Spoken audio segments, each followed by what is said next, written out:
Bonjour à tous, je m'appelle Aurélie. Mon travail consiste à vous accompagner dans l'évolution de votre carrière. Après avoir constaté que de nombreuses personnes cherchent à découvrir de nouveaux métiers, j'ai décidé de partir à la découverte de salariés et de chefs d'entreprise qui acceptent de partager avec nous leur expérience. Chez Super Compétences, nous mettons notre expertise à votre service pour que vos projets prennent vie. Je suis très contente de vous partager l'enquête métier du jour. Vous êtes prêts? C'est parti! Bonjour à tous, je suis aujourd'hui en compagnie de Nathalie qui est secrétaire de direction et qui va nous expliquer un petit peu son métier. Bonjour Nathalie. Bonjour Aurélie. Alors, est-ce que tu pourrais un peu te présenter, nous dire d'où tu viens, nous raconter un peu ton parcours? Alors, je m'appelle Nathalie, j'ai 56 ans, je suis maman de 4 enfants. J'ai démarré mon parcours en tant que fleuriste, diplômée donc sur Lyon, puisque je suis lyonnaise de naissance. Et j'ai après bifurqué sur le secrétariat, puisqu'à l'époque, c'était le métier courant. Donc, on nous proposait à chaque fois d'être secrétaire. Donc, j'ai fait un CAP secrétaire en assurance. J'ai pratiqué pendant 7-8 ans. Et puis après, on a changé de région avec mon conjoint. Et donc, je me suis retrouvée à être vendeuse. J'ai travaillé également chez McDo. J'ai aussi fait un petit peu de secrétariat, mais beaucoup plus sur le secteur des plantes, puisque c'est quand même mon domaine de prédilection, puisque j'aime les plantes et les fleurs, et surtout la création. D'accord. Et donc aujourd'hui, tu es arrivée à changer de métier. C'est ça. Et tu es secrétaire de direction. Donc, exactement. Donc à la période du Covid, j'ai fait un bilan de compétences, puisque j'avais vraiment envie de changer de métier. J'étais vendeuse caissière dans un Jardiland. Et donc j'avais vraiment envie de changer de métier. Donc j'ai fait un bilan de compétences qui a été stoppé par le Covid. J'ai après bifurqué sur un DAC 2.0. Donc dispositif en amont de la qualification, donc sur Chalon-sur-Saône, et ce qui m'a permis de refaire avec des tests bien précis que nous proposent nos référents, et ressorti donc le management, le secrétariat, l'empathie, etc. Et donc j'ai décidé de passer un diplôme de secrétaire de direction. Et donc maintenant, tu occupes ce poste depuis combien de temps? Donc ça fait 1 an que je suis embauchée en tant que secrétaire de direction dans un EHPAD. Mes 2 stages pendant ma formation de 4 mois et demi à la Chambre du commerce et de l'industrie, je les ai faits en EHPAD, et du coup j'ai eu l'opportunité d'avoir un poste à la base de secrétaire et qui est maintenant transformé en secrétaire de direction. Et donc concrètement, en quoi consiste ton travail? Donc je fais l'accueil physique et téléphonique des familles, mais aussi des intervenants extérieurs sur la résidence. Je m'occupe particulièrement de toute la partie résident, donc contrat d'hébergement, mais également la facturation de l'hébergement.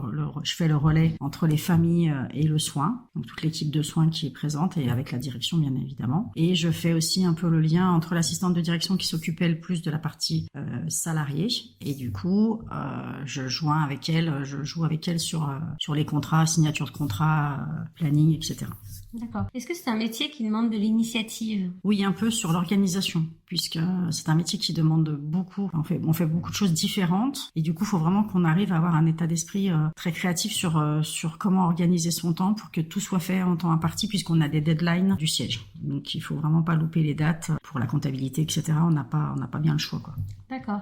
Est-ce que tu travailles avec des professionnels extérieurs à l'entreprise? Oui, donc on travaille avec une grosse partie d'entreprises qui sont imposées par le siège.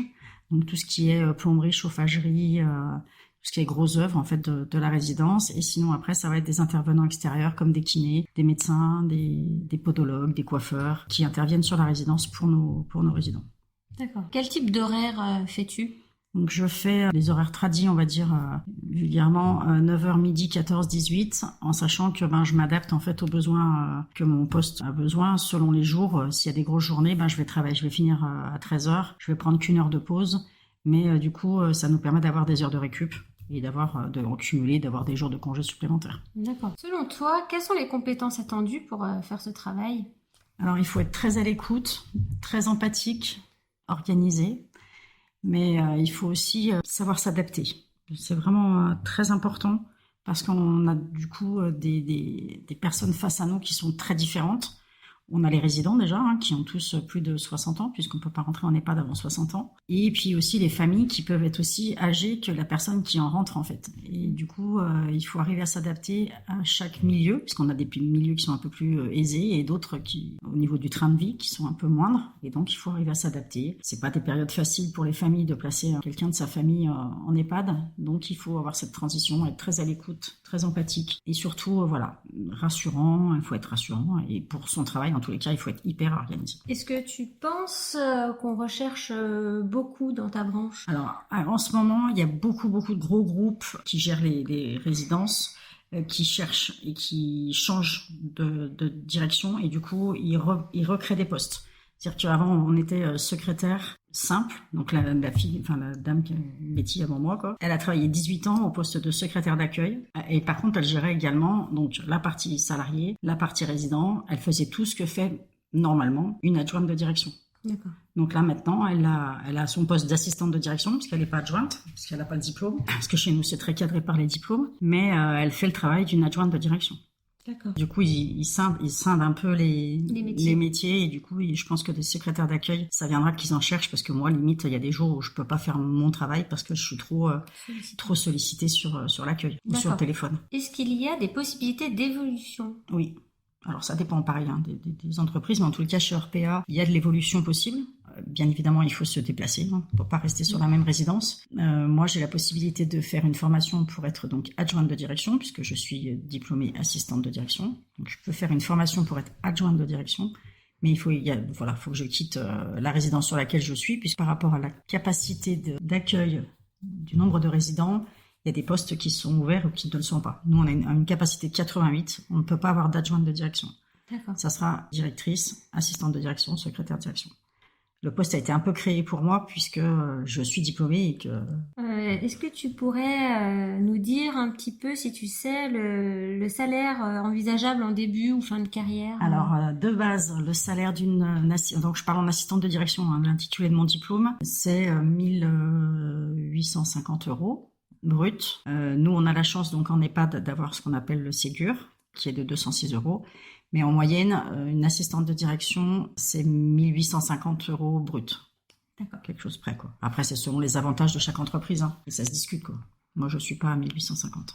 D'accord. J'ai 100 € de plus parce que je suis diplômée assistante de direction. D'accord. Ça a joué un peu dans la balance. Après, tout se négocie aussi. Mais tout se négocie, bien sûr. Donc, tu as parlé d'un diplôme pour arriver à ce niveau-là. Lequel?